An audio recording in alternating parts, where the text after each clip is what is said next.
Good morning.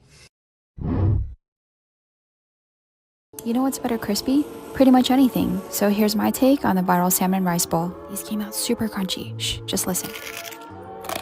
Did you hear that? Okay, let's go. I'm seasoning some premium Japanese short grain rice with sugar, meating, and rice vinegar. Once the rice cools down, transfer it to a saran wrap baking tray, cover with another layer of saran wrap and another baking tray. Smash it down and pop it in the fridge overnight. Helps it set and it's easier to cut. Cut them into whatever shape you like and fry them until they're golden brown and delicious. Serving it up with sriracha, some leftover furikake salmon, and Kewpie mayo. This really got me thinking.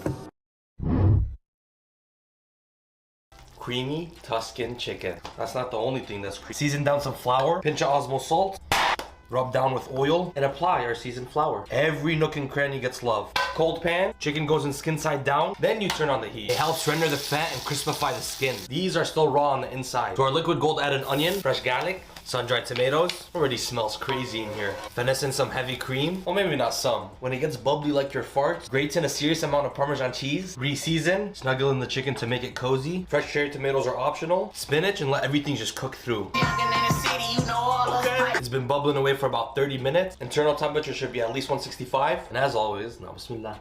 Wow, that is something different. You better go make this right now. You guys, I tried, but I couldn't pry that apple with my hands. So I cut it the old-fashioned way, and then I scooped out the core. I made a filling with Danish Creamery small batch butter, oats, pecans, maple syrup, and cinnamon. Scoop that mixture on top of the apples and bake at 375 for 35 minutes. They're like mini apple crisps, ready for vanilla ice cream and a drizzle of caramel. You're gonna need a fork. So good.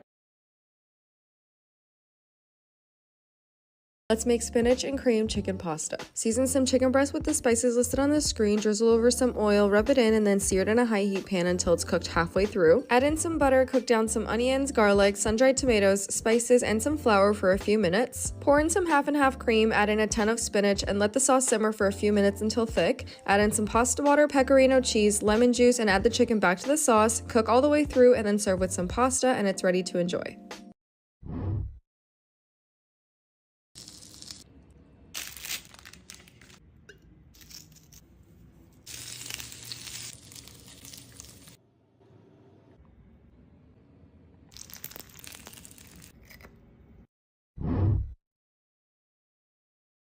In a recent conversation, someone mentioned the term midlife crisis, and it got me thinking. I don't even know how they're supposed to work. In the movies, the character just wakes up and suddenly they have to experience life to its fullest. I feel I've done that almost every day of my life. So what if we plan one? It reminds me when I climbed a live volcano in Guatemala. It was literally spewing orange lava right in front of us. So I thought I'd ask my awesome 60,000 followers, what are some fun ideas? Cheers indeed.